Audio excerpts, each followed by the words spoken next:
Temanya malam ini adalah bagaimana jadi seseorang kalau beramal dicintai oleh Allah Ta'ala.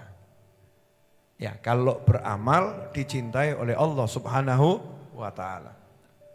Sahabatnya Nabi Muhammad SAW radhiyallahu ta'ala anhum ajmain itu banyak yang nanya sama Nabi, amal apa yang paling dicintai Allah? Amal apa yang paling dicintai Allah? Jadi sahabat berpikir, saya pengen melakukan sesuatu yang buat Allah senang. Nah, ini dorongan amal yang paling besar. Motivasi amal yang paling hebat adalah ketika yang membuat kita pengen beramal itu adalah pengen buat Allah senang. Nah, pertanyaan ini, kira-kira level ini udah nyampe ke kita atau belum? Jujur. Ada itu yang amal, bagus nih bukan salah ya, bagus. Amal niatnya pengen hutangnya lunas, ada enggak? Boleh atau enggak boleh? Boleh. Ada yang amal pengen suaminya jadi baik, boleh atau enggak boleh? Boleh. Ada yang amal pengen selamat dari neraka, boleh atau enggak boleh? Boleh. Ada yang amal pengen masuk surga, boleh atau enggak boleh? Boleh. Tapi kalau dia ditanya, kamu kenapa melakukan ini? Biar Allah senang. Saya pengen menyenangkan Allah. Saya kasih contoh sederhana begini. Pernah enggak datang undangan nikah? Pernah ya? Datang undangan nikah. Ditanya sama temennya, kamu kok tumben datang acara akad nikah ini? Dijawab, itu saya dengar suguhannya nasi kebulinya enak. Saya mau nanya, boleh enggak jawab begitu? Boleh. Ada lagi yang ditanya, kenapa kamu datang acara akad nikah ini? Jawabannya, lah tonggo. Kalau enggak datang nanti kan saya ya diomongkan satu kampung. Dia takut kalau jadi omongan. Boleh atau enggak boleh? Boleh. Yang satu lagi ditanya, kenapa kamu kok datang acara akad nikah ini? Souvenirnya mahal. Souvenirnya mahal. Boleh atau enggak boleh? Boleh. Ada satu lagi tanya, kenapa kamu datang acara akad nikah ini? Jawabannya karena ada door prize-nya umroh. Masya Allah, acara akad nikah door prize-nya umroh itu. Kira-kira datang atau enggak datang? Datang. Boleh enggak datang dengan niatan seperti itu? Boleh. Yang satu ditanya, kenapa kamu datang acara akad nikah ini? Jawabannya, biar yang ngundang seneng. Saya cuma pengen nyenengkan yang ngundang saya, itu beliau orangnya baik. Jadi saya pengen menyenangkan hatinya. Pertanyaan saya, kalau semua orang ini dikumpulkan, yang paling disukai sama yang ngundang yang mana? Yang cari kebuli? Boleh, betul ya? Yang takut jadi omongan tetangga? Boleh. Yang pengen souvenir? Boleh. Yang pengen door prize umroh? Boleh. Yang satu ini gak pengen apa-apa. Ya dia senang kalau dapat kebuli, ya senang. Dapat souvenir, senang. Diumrohkan, senang. Tapi bukan itu yang membuat dia datang. Yang buat dia datang adalah pengen nyenengkan yang punya rumah. Kira-kira yang paling disambut yang mana ini? Kalau yang punya rumah ini tahu hatinya masing-masing, yang paling disambut yang mana? Yang datang untuk dia, betul ya? Bukan karena souvenir, bukan karena hadiah, bukan karena makanan, tapi karena yang ngundang. Ini Allah Ta'ala menyediakan surga. Kita datang ke akhirat pengen surganya Allah, boleh enggak? Boleh. Datang ke akhirat pengen dapat istana dalam surga, boleh enggak? Boleh. Datang ke akhirat pengen selamat dari neraka, boleh enggak? Boleh. Yang satu datang ditanya, kamu pengen apa? Emang surga saya ya pengen, neraka ya takut. Tapi saya ini ke akhirat yang saya cari Allah. Saya mau nanya yang paling disambut yang mana? Yang terakhir tadi. Yang cari Allah Subhanahu wa ta'ala. Memang ini the next level, ini level yang kita insya Allah nyampe ya. Insya Allah nyampe. Kalau sekarang belum sampai, asal udah dalam kebaikan itu sudah luar biasa. Nah para sahabat radhiyallahu ta'ala anhum ajma'in yang mendorong amal itu.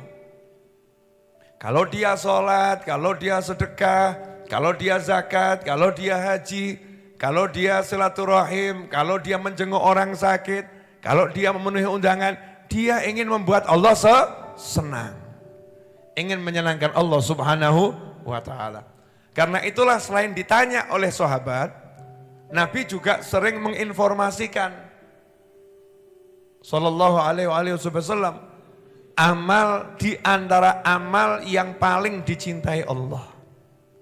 Ya, di antara amal yang paling dicintai Allah. Artinya di antara amal yang membuat Allah senang. Kalau kamu lakukan, Allah nanti senang sama kamu. Walaupun semua amal disenangi oleh Allah subhanahu wa ta'ala. Tetapi ada amal-amal khusus kalau kita lakukan membuat Allah senang. Di antaranya seperti yang disebutkan dalam sebuah hadis, qala sallallahu alaihi wasallam, inna min ahabbil a'mali ilallah idkhalas sururi ala qalbil mu'min au an yufarrija anhu ghamman au yaqdiya anhu dainan au yut'imahu min ju'. Di antara amal yang dicintai oleh Allah Ta'ala, min ahabil a'mali ilallah, di antara amal yang dicintai oleh Allah Subhanahu wa Ta'ala, kalau kita lakukan Allah mencintai kita, Allah senang dengan kita. Yang pertama adalah idkhalas surur ala qalbil mu'min, menjadikan hati mukmin senang. Kalau bahasa singkatnya, menyenangkan hati orang lain. Nyeneng wong liya. Nah ini saya mau nanya ini.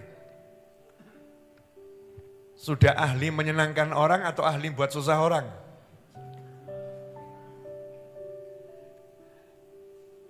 Ya ini kan tanya sama diri sendiri. Yang paling disukai Allah kalau kita duduk menyenangkan orang. Makanya orang-orang soleh itu banyak yang menyiapkan waktunya untuk menyenangkan orang lain. Kadang mainan sama anak kecil. Beli balon ditiup, dihadiahkan. Anak kecilnya seneng. Yang lain mungkin rodok ngeritik.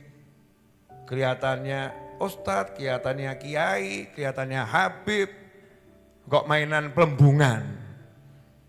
Ya tahu pelembungan? Apa itu? Balon, ini kata yang sudah lama enggak kita dengar. Betul kan? Biasa kita ngomong apa? Balon. Tapi kalau waktu kecil kita disebut apa? Pelembungan. Karena bisa melembung. Maka disebut pelembungan, balon ini. Ini ada satu ulama hafal Quran. Tapi kok senengnya niup pelembungan ya. Balon tadi dihadiahkan anak kecil. Bawa mainan dikasihkan anak kecil. Dikira orang itu amalan biasa. Ternyata itu amalan yang luar biasa. Kenapa? Menyenangkan hati. Duduk sama temennya, menghibur hatinya, nyeneng hati. Dikira orang apa itu amal kok, cuman duduk-duduk. Gak banyak wirid, gak banyak zikir, gak banyak ngaji. Yang dia lihat ya, dalam pandangannya, karena beliau-beliau ngajinya nggak diperlihatkan orang tidur beliau-beliau ngaji. Nah ketika melek, yang ditunjukkan sama orang itu ya ketemu manusia kan ya. Orang sumpek, saya pusing, Rene ngaji, tambah mumet deh. Dia tahu ini levelnya belum bisa dihibur dengan diajak baca Al-Quran, betul kan ya? Baca Al-Quran betul menghibur hati. Tapi orang ini levelnya belum sampai di situ. Levelnya apa? Diajak duduk, ngobrol, senyum-senyum, udah. Diboncengkan, ya diboncengkan, dikelilingkan muter. Temennya laki sama laki loh ya. Diboncengkan, kelilingkan muter, seneng hatinya. Wah, saya diboncengkan Pak Yai. Hatinya seneng. Itu ibadah yang paling dicintai oleh Allah Subhanahu wa Ta'ala. Nah, saya mau nanya, model ibadah begini udah jadi model ibadah kita belum? Nah, model ibadah kita kan ngaji yang banyak, bagus. Tapi itu antara kita sama Allah Subhanahu wa Ta'ala. Puasa, bagus. Buat kamu sabar, urusan kamu sama Allah Subhanahu wa Ta'ala. Banyak sholat, bagus. Buat dirimu tercegah dari perbuatan keji dan mungkar. Tapi kalau nyeneng hati itu, menghibur orang yang mungkin lagi susah, menghibur orang yang mungkin sudah putus asa, bok depi mesem orangnya senang, Masya Allah. Itu idkhalus surur, amal yang pahalanya paling besar karena paling dicintai oleh Allah Subhanahu wa Ta'ala. Atau Nabi melanjutkan sallallahu alaihi wasallam, atau an yufarrija anhu ghamman, berupaya menjadikan orang yang lagi suntuk, lagi sumpek, lagi sedih, lagi galau, itu hilang galaunya. Menghibur, bukan sekedar menyenangkan, tapi menghibur sampai sumpeknya hilang. Karena ada orang nggak sumpek, ya kan nggak harus cari orang sumpek. Pokoknya ketemu orang kita senangkan, itu pahalanya luar biasa. Nah ini level yang lain, ada orang lagi sumpek, lagi suntuk, istrinya baru meninggal dunia, sumpek enggak? Tergantung, Beb. Katanya tergantung. Nah, kalau istrinya menyenangkan baik, istrinya meninggal ya sumpek, suntuk. Seperti Nabi Muhammad SAW, ya. Sayyidah Khadijah meninggal, Rasulullah ya sedihnya luar biasa. Wa na'udzubillah min dzalik, mudah-mudahan tidak terjadi pada ibu-ibu. Ibu-ibu meninggal dunia nanti setelah umurnya 200 tahun. Husnul khatimah insyaallah ya, meninggal dunia. Suaminya tampak tidak menangis. Temannya menghibur. Jangan sedih ya Mas. Sing sumpek ya sapa? Kaget temannya. Loh kamu kok bicara begitu? Alhamdulillah problem saya hari ini hilang. 40 tahun saya tunggu matinya kok gak mati-mati. Hari ini kok baru mati, alhamdulillah. Saya mau nanya ini. Ini parah atau gak parah ini? Parah, ini suaminya parah ini. Kan gak boleh seperti itu ya. Na'udzubillah min dzalik. Tapi mungkin ada yang demikian. Tetangganya meninggal tambah alhamdulillah. Itu buat sumpek orang itu. Gak ada dia sego itu. Na'udzubillah min dzalik. Normalnya orang kalau ada orang meninggal sedih. Ini istrinya meninggal atau sebaliknya suaminya meninggal. Jangan seperti suami tadi ya Bu. Suaminya meninggal tambah alhamdulillah. Kenapa? Bisa rubah suasana. Maksudnya piye? Selesai iddah tak golek sing anyar. Pergantian cuaca saudara-saudara. Ini baru hari pertama suaminya meninggal sudah cita-cita cari ganti itu. Masya Allah. Begitu ada yang melayat disortir. Ini kelihatannya suami yang ganteng ini. Siapa tahu saya bisa dijadikan istrinya. Wah, Masya Allah. Tebak batin yang gak karuan. Naudzubillah min dzalik. Ya ini tidak normal. Suaminya meninggal, istrinya meninggal, bersedih dia. Nah kita berusaha menghibur. Jangan lagi kondisi sedih seperti itu, Mbok Parani. Mas, utang cepat dibayar. Saya tahu itu yang nanggung hutang suamimu adalah kalian, istri, anak, keluarga. Biar nanti dikuburnya itu aman, bayaran saiki. Masya Allah. Ini bukan mukmin yang baik itu ya. Bukan mukmin yang yang baik. Mukmin yang baik bagaimana? Ini jelas orang lagi sumpek gitu. Hibur, masakno. Makanya dahulu Nabi Muhammad SAW memerintahkan kalau ada sahabat meninggal dunia, Rasulullah merintahkan para sahabat untuk mengirimkan masakan ke rumah yang lagi berduka. Itu diadopsi oleh para kiai, para habaib, para ulama menjadi tahlilan. Di situ ada makan. Yang masak pasti bukan yang lagi berduka, mungkin ponakannya, mungkin sepupunya, mungkin bibinya, mungkin pamannya yang masakan, dihibur, diajak makan bareng. Sampai di sini jelas? Nah, lanjut, ya cara menghibur kan masing-masing lebih tahu. Nah ini yang saya asik yang nomor 3 ini. Cocok. Amal yang paling dicintai Allah. Au yakdhiya an hudainan. Melunaskan hutangnya orang yang terlilit hutang atau orang yang punya hutang. Saya tantang satu Indonesia yang sugih. Yang kaya-kaya silakan ambil yang nomor 3 ini, amal yang paling dicintai Allah. Lihat sepupumu, lihat pamanmu, lihat bibimu, lihat adikmu, lihat kakakmu, lihat kerabatmu. Yang punya hutang, kamu punya duit, gak usah banyak nasihat. Parah nih, ya mas utangmu lunas. Masya Allah.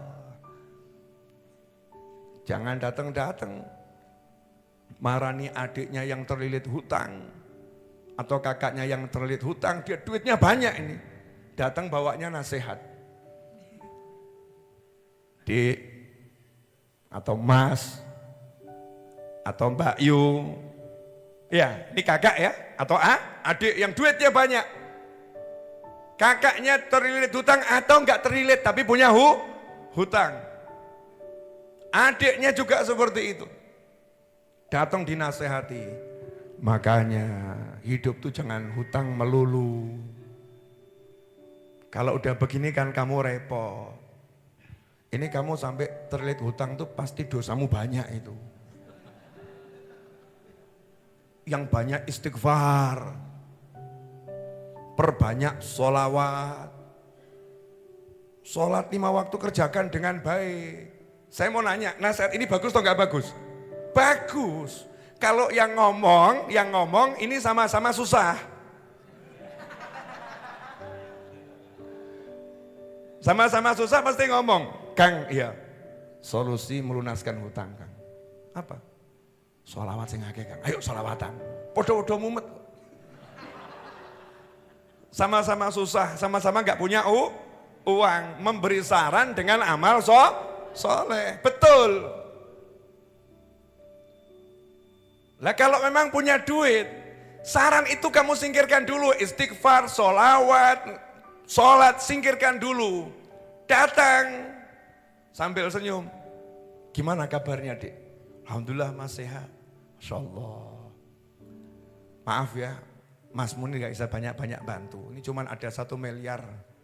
Ya. Semoga-moga uripmu seneng. Ojo lali ya, sholawatnya diakai. Oh siap mas gitu. Ojo lali istighfarnya diakai, oh siap laksanakan. Betul atau betul? Betul. Jumat besok ikut saya hadir pengajian tempat Habib Novel, oh sendiko dawuh. Mau saya jemput jam berapa mas gitu. Loh kakak, orang kakek nasihat tapi duitnya gak metu. Bukan gak boleh nasihatin orang, bagus. Tapi nasihatin diri kita sendiri. Kalau itu kerabatmu butuh duit, kamu punya duit, jalankan perintah Nabi yang satu ini. Apa itu? Senangkan hatinya, hibur dia, hilangkan kesusahannya, lunaskan hutangnya. Ngono. Cocok atau gak cocok? Oh yang bicara wajah-wajah punya hutang semua.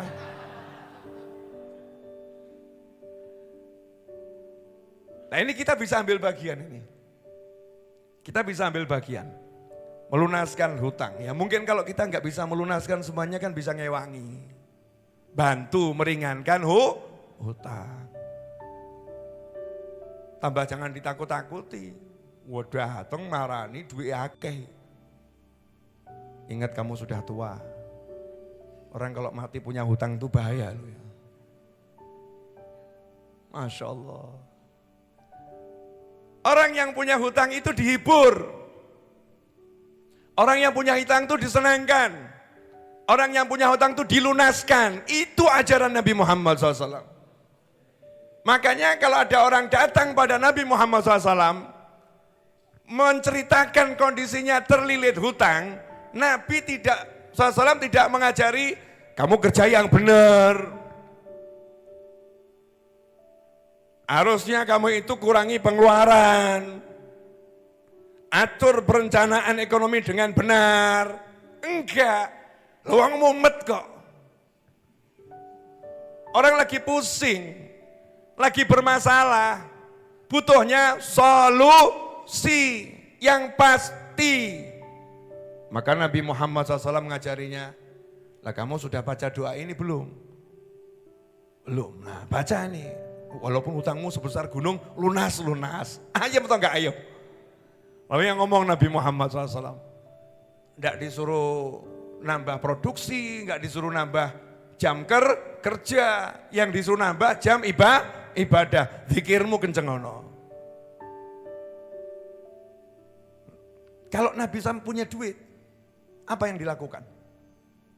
Ini tolong didengarkan baik-baik dan jangan dipotong-potong. Karena nanti bisa salah pemahaman. Ya. Suatu ketika Nabi SAW uangnya sudah habis.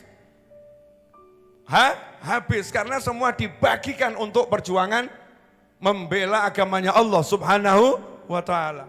Ada sahabat meninggal dunia terlilit hutang. Meninggal masih punya hutang.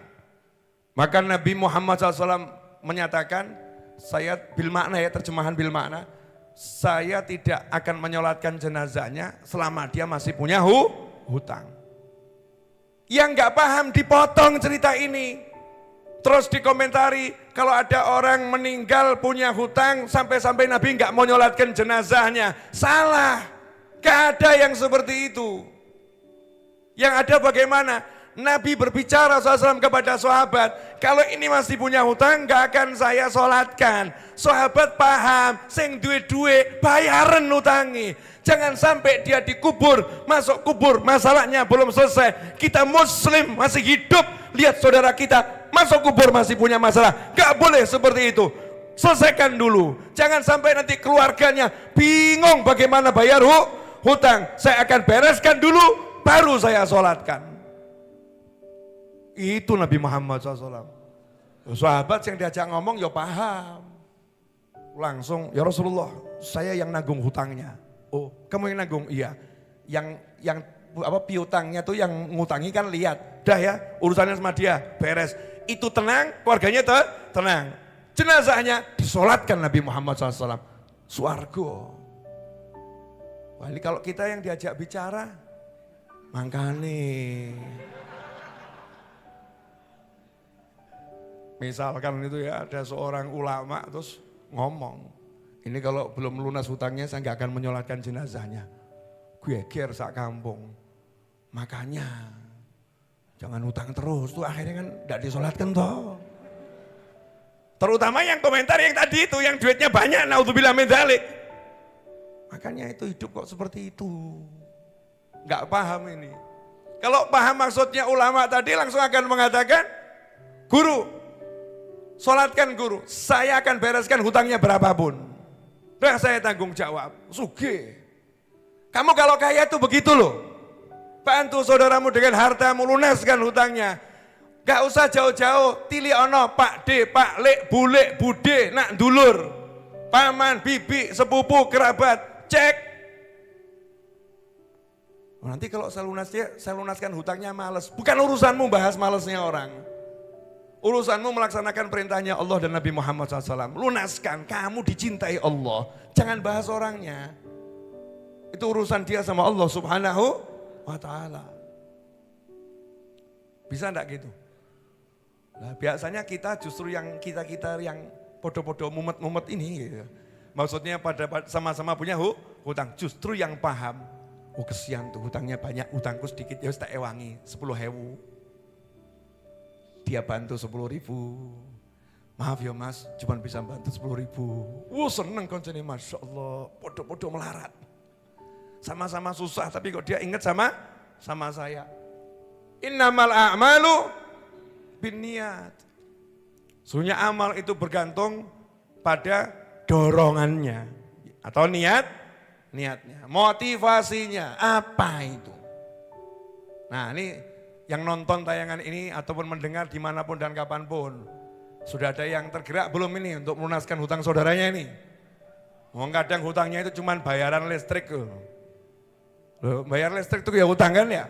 Oh bayar listrik cuma misalnya 200.000. Lawang kakaknya sugih kok, sampai listriknya numpuk 3 bulan gak dibayar-bayar. Paham maksud saya? Paham enggak? Halo? Bu? Paham? Nah ini buat istri ini kalau emasnya banyak ya, bantu lunaskan hutang suami yang paling wajib ya istri itu. Iya kalau emasnya banyak. Walaupun gak ada kewajiban, wajib dalam arti kalau orang lain saja pengen bantu, masa istrinya enggak bantu. Tambah istrinya ngomentari. Nabung, disimpan, terus tahu suaminya terlilit utang, simpen terus. Tambah ngomong, mas yang bulan ini belum dibayarkan loh. Nambahin mumet bojone. Padahal dia punya uang.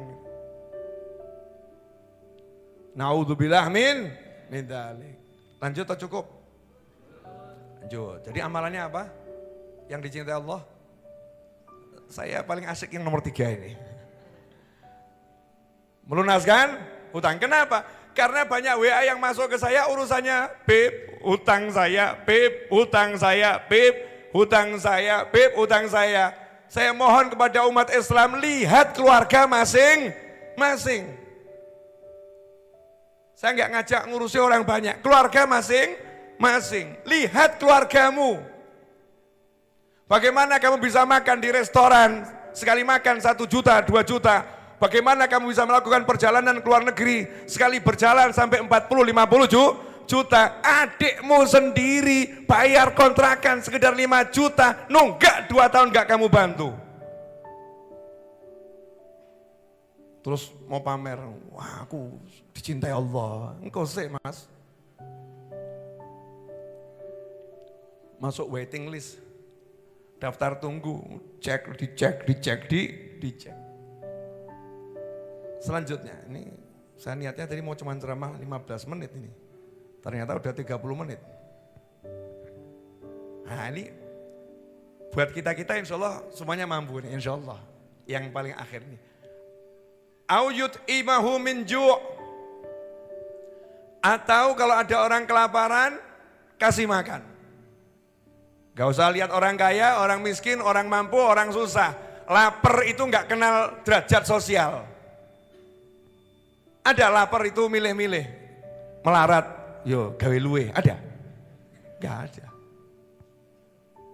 Lapar itu tidak melihat derajat sosial. Lapar itu pokoknya masuk perutnya orang sewaktu-waktu. Kadang ada orang kaya luar biasa, kok belum sempat makan, luwe cu minal al. Lapar pol. Kamu lihat wajahnya kelaparan, terus batin, sugih ben ngerasakno.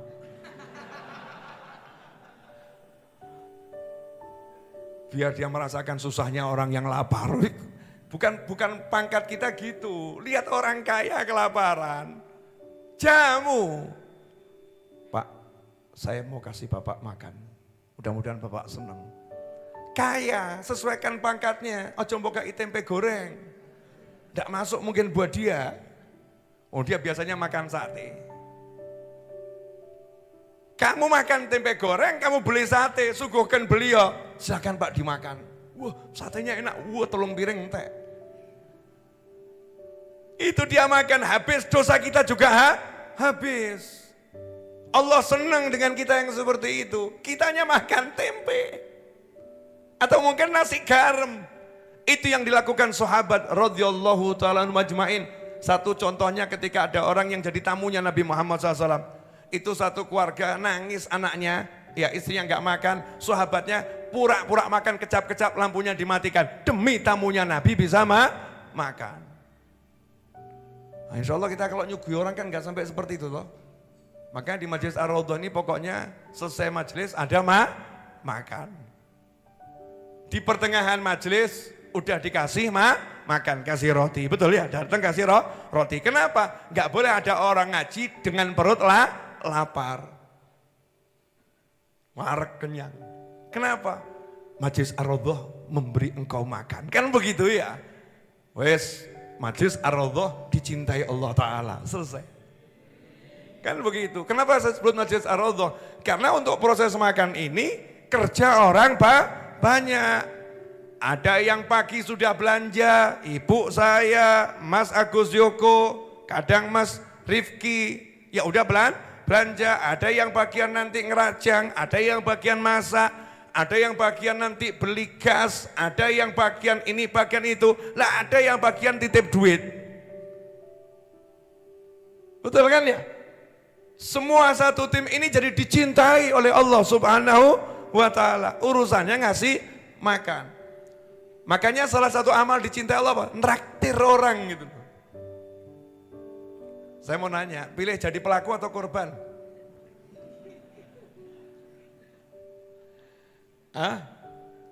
Kalau sama-sama lagi duduk podo-podo bareng-bareng itu lagi lapar semua. Kita pilih jadi pelaku yang memberi makan atau korban yang dikasih makan? Allah gaya. Amin insyaallah. Pelaku. Ayo, saya ajak makan. Wah, ajak makan. Ini rumah makan yang baru dibuka di kota Solo misalnya gitu ya. Halalan, thayyiban, enak. Ini jadi sasaran kuliner satu dunia. Oh, promo ya Solo kan ya. Giliran pas mau bayar di kasir. Petengku enak ya. Perut saya gak enak ini. Oh sebentar ya, saya ada telepon. Metu telepon gak balik-balik. Akhirnya temennya terpaksa yang bayar. Nah itu berarti jadi korban itu ya. Yang bayar pelakunya tadi. Wah ada lagi yang Masya Allah. Izin saya telepon sebentar, oh silahkan. Cuman 5 menit gak sampai balik dia. Wah temen yang satu manggil. Mbak, mas. Berapa ini bayarannya berapa? Oh sudah ada yang bayar. Siapa? Nggak tahu tadi orang lewat. Padahal dia yang tadi izin telepon. Ini amalan-amalan yang dicintai Allah model seperti ini. Pengajian bagus, sholat bagus, zikir bagus, sholawat bagus, pelit jelek. Zikirnya rajin, sholatnya rajin, pengajiannya rajin, pelitnya rajin, berarti salah. Ada yang error itu di badannya itu. Karena orang kalau semakin rajin sholatnya, rajin sholawatnya, rajin istighfarnya, rajin pengajiannya, itu pelitnya akan hilang. Akan jadi orang yang karim, jawad, dermawan, lomo orangnya ya. Ya nggak usah mikir jauh-jauh, yang deket-deket saja. Ini saya pengen antum ini yang sudah duduk sama saya, jadikan ini spirit dalam kehidupan. Pokoknya tiap hari saya mau naktir orang. Saya tiap hari mau bantu orang yang sumpek tak seneng no hati. Delok konco kantor, pojok ketok ruwet gitu ya. Parah nih, jak ngobrol, jak guyu gitu kan ya, menyenangkan hati. Ada satu kok kelihatan pusing sama anak-anaknya, parah nih. Anakmu tak ajak boleh enggak? Jalan-jalan. Oh monggo. Bapaknya mumet, anaknya senangkan, bapaknya rodok fresh. Alhamdulillah gini bisa berdua sama istri. Biasanya ruwet sama anak terus, ternyata sebab perutnya itu gitu ya. Bantu nyenangkan hati orang itu, cari. Memang harus upaya. Bukan terus, ya Ustaz, saya nggak pernah ketemu orang ruwet tuh. Ya orang mbak golei ya. Turah-turah itu. Saya nggak pernah ketemu orang terlilit hutang. Masa apa kurang itu pengumuman dari tetanggamu itu. Ya, saya cari kita yang pengen dicintai oleh Allah Subhanahu wa Ta'ala. Ahabul a'mal ilallah. amal yang paling dicintai Allah Subhanahu wa ta'ala. Sampai di sini jelas? Jelas? Ya, makanya kadang saya bercanda sama Ustaz Is karena pengen nyenengin hatinya itu. Ya, menyenangkan hatinya. Apalagi bab Rabi, Masya Allah. Mantan anyar ini. Saya khawatir beliau lupa adzan. Alhamdulillah adzan subuh sepekan pertama setelah pernikahan lancar saudara-saudara. Mudah-mudahan berikutnya lancar. Dan seterusnya lancar. Masya Allah nih. Ikhwani rahimakumullah. Nah, kalau sudah kita dengar tadi, berarti konsepnya Islam dalam masalah hutang itu, ya masalah hutang, sikap kita ke orang yang punya hutang itu hanya membantu melunaskan. Betul, membantu melunaskan. Sikap kita sebagai orang yang berhutang berjuang untuk melunaskan. Tidak ada sikap yang ketiga mengomentari orang punya hutang, enggak ada. Sudah tidak membantu, tapi komentari.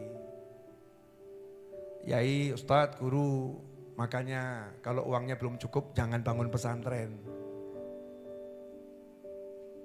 Masya Allah. Ya mungkin ada oknum-oknum semacam itu. Datang ke adiknya, Dek, loh kamu tuh buat bayar SPP sekolah anakmu aja belum cukup duitnya. Lah kenapa beli motor? Jalan kaki biar sehat. Kurang ajar gak ini? Nanya saya, kurang ajar gak nih? Adiknya gak punya motor. Adiknya pergi beli motor hutang karena butuh. Karena butuh untuk transportasi. Seorang guru di pesantren butuh toiletnya nggak cukup. Duitnya belum ada, akhirnya hutang material ke toko bangunan, bangun 20 toilet. Ini si kakak datang kepada adiknya ngomentari, bayar SPP aja kamu belum mampu, kok utang motor, udah toh terima nasib jalan kaki. Saya mau nanya, ini komentar model begini ini pas atau rodok keblinger ini? Yang ada harusnya datang ke adiknya, kemudian bawa BPKB motor. Alhamdulillah, itu motor sudah jadi milikmu, gak usah ngutang. Nih BPKB-nya udah tak ambil, nih. Dan ini ada satu lagi buat istrimu, udah gak usah rebutan. Itu kakak itu. Kakak, wah aku ya pengen jadi mas ya kayak ngono. Pengen, ya kan ya? Bukan ahli komentari adik. Dan sebaliknya, adik ahli komentari kakak. Guru Ustadz, saya lihat kau bangun toilet dan punya hutang material banyak di sana. Seharusnya jangan bangun dulu. Manfaatkan toilet yang ada. Masya Allah. Santri ini bengok. Orang ngerasakno tinggal nang kene awakmu. Harus ngantri buat mandi itu 5 jam. Kalau enggak jam 12 malam enggak bisa mandi. Toiletnya enggak cukup. Ini ulamanya tuh alhamdulillah bagian dari kewajiban sabar. Oh ya makasih nasihatnya. Jazakumullah khairan. Terima kasih. Wali kok. Masa tersinggung? Ya enggak tersinggung. Yang satu datang. Assalamualaikum Yai. Waalaikumsalam. Lagi bangun toilet ya? Ya alhamdulillah Yai. Ini saya lihat toiletnya ini kok belum ada keramiknya. Mohon maaf Yai, saya nggak bisa bantu nungguin. Tapi ini saya ada uang 500 juta Yai. Ini buat toilet, buat makan, buat apa terserah Yai. Itu sama kiainya diantarkan sampai pintu gerbang gitu. Sama Habibnya diantarkan pintu gerbang, sama Ustadznya diantarkan sampai pintu gerbang, sama adiknya diantarkan sampai pintu gerbang. Betul ya? Masih ingat ceritanya tentang 3 orang kaya menjenguk seorang ulama yang lagi sakit? Lupa? Untuk teman-teman di sahabat ANA malam ini gak ada tanya jawab ya. Mestinya ada tanya jawab itu. Tapi karena waktu ya malam ini gak ada tanya jawab. Insya Allah nanti Jumat depan insya Allah. Ada seorang ulama sakit, dijenguk sama 3 orang kaya. 3-tiganya super kaya. Assalamualaikum guru, waalaikumsalam. Diantarkan sama istrinya ulama tadi ke kamar itu ya. Makanya toh guru, hidup jangan ceramah terus. Jangan ceramah terus. Ingat usia. Ingat usia. Nanti kalau guru meninggalkan yang repot kami. Umat membutuhkan. Jadi dijaga itu badannya. Dan insya Allah lekas sembuh. Amin, amin. Pulang. Ngomong sama istrinya ulama tadi. Itu suaminya dirawat. Diingatkan tuh biar olahraga. Oh iya, makasih. Pulang. Datang lagi orang kaya kedua. Lebih kaya. Assalamualaikum, waalaikumsalam. Saya dengar beliau lagi kurang sehat. Istrinya jawab, bukan kurang sehat, emang betul-betul sakit. Boleh saya jenguk? Oh silakan, diantar ke kamar. Oh guru, Masya Allah. Kalau jenengan meninggalkan yang repot saya nanti. Siapa yang doakan saya? Saya dibahas loh mati ini semuanya. Makanya pulihkan kesehatan. Dah, jangan terima tamu dulu. Lah awakmu sopo ya? Jangan terima tamu dulu. Libur pengajiannya, istirahat, fokus, kesehatan, fokus. Saya doakan mudah-mudahan guru panjang umur, sehat walafiat. Amin, amin. Pulang. Yang ketiga datang orang yang lebih kaya lagi. Assalamualaikum, waalaikumsalam. Saya dengar beliau lagi sakit. Iya. Boleh saya jenguk? Silahkan. Masya Allah, dilihat, nanya sama istrinya. Sudah dibawa ke dokter belum? Belum. Belum ada dokter ke sini? Belum.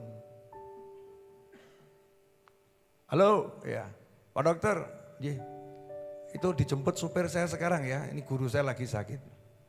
Panggilkan dokter yang paling handal. Sugih pol.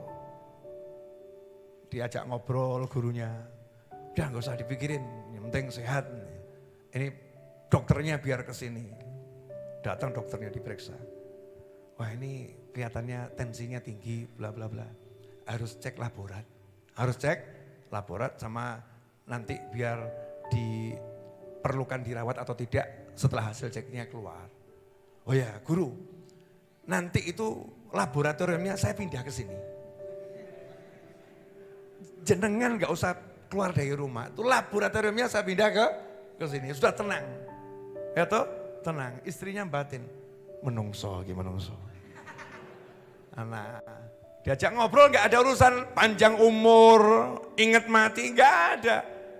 Yang diajak ngobrol yang guyu, lucu-lucu, menyenangkan gitu kan ya. Setelah itu ngomong ke gurunya, guru ya saya barusan transfer ke rekening, gak banyak, hanya 2M. Buat pegangan, pegangan. Biaya guru berobat semua itu zero. Karena itu dokternya, laboratnya, rumah sakitnya itu milik saya. Sugih mas. Itu langsung gurunya bangun dari tempat tidur, seger mesem. Kata muridnya tadi tuh ya, duduk guru. Udah ada apa-apa, saya antarkan. Digandeng muridnya, diantarkan sampai pagar, sampai masuk mobil. Istrinya kaget. Mas, alhamdulillah kok langsung bisa bangun. Lah ini ketemu manusia, sing loro mau sopo gak paham aku. Ini saya baru ketemu manusia. Itu loh orang kaya itu punya jalan ke surga yang luar biasa. Bukan dengan nasihatnya, tapi dengan hartanya. Makanya di Al-Quran tuh mereka yang berjihad dengan hartanya dan nyawanya. Bukan dengan nyawanya dan hartanya, dengan hartanya dan nyawanya. Nah nyawa-nyawa ini model-model seperti kita yang gak punya fulus, ya, dengan tenaga, gitu. Dengan ilmunya, yang kalau punya ilmu. Nah kalau punya duit dengan apa? Dengan duitnya. Jangan berlindung di balik tasbih, tapi gak mau sodakoh. Jangan berlindung di balik sholat duha, tapi nggak pernah silaturahim, nyambangi keluarga dengan bawa harta. Jangan berlindung di balik segala ibadah zahir kita, tetapi kewajiban untuk menyantuni yang disantuni ditinggalkan. Yang ada harusnya pakai tasbihmu, pakai pakaian Islammu, tunjukkan kamu muslim, tapi nanti dapat julukan wali duit. Orang ngambil derajat kewalian dengan sholat tahajud banyak, ngambil derajat kewalian dengan sholat duha banyak, ngambil derajat kewalian dengan banyak zikir banyak, ngambil derajat kewalian dengan nyebar ilmu banyak, ngambil derajat kewalian dengan nyah-nyoh. Nah itu longkok itu. Mas Hasan radhiyallahu ta'ala anhu waktu meninggal dilihat di punggungnya ada bekas luka. Waktu dimandikan jenazahnya. Akhirnya ditanya ke pembantunya, ini kenapa kok sampai ada luka di punggungnya? Dijawab, tiap malam mikul 25 kilo lebih itu. Ya, gandum dipikul sendiri, diantarkan ke rumahnya orang-orang yang tidak bisa makan. Ditaruh depan pintu rumahnya, dodoki tinggal, gak ada yang tahu siapa yang ngasih. Masya Allah itu. Pahala gak indah itu, kamu bantu orang seperti itu. Tapi kalau zaman sekarang jangan disembunyikan, tuduhno, pamero. Ya, sama yang diberi ya, tunjukkan biar tahu, tahu. Tapi jangan pamerkan di masyarakat, nanti kamu jadi sasaran orang-orang yang memang begitu-begitu. Paham ya? Cukup pamerkan sama yang kamu beri, jangan pamerkan sama orang-orang nanti kamu jadi sasaran orang marah nih, wah yang itu kelihatannya, wah gampang kayak.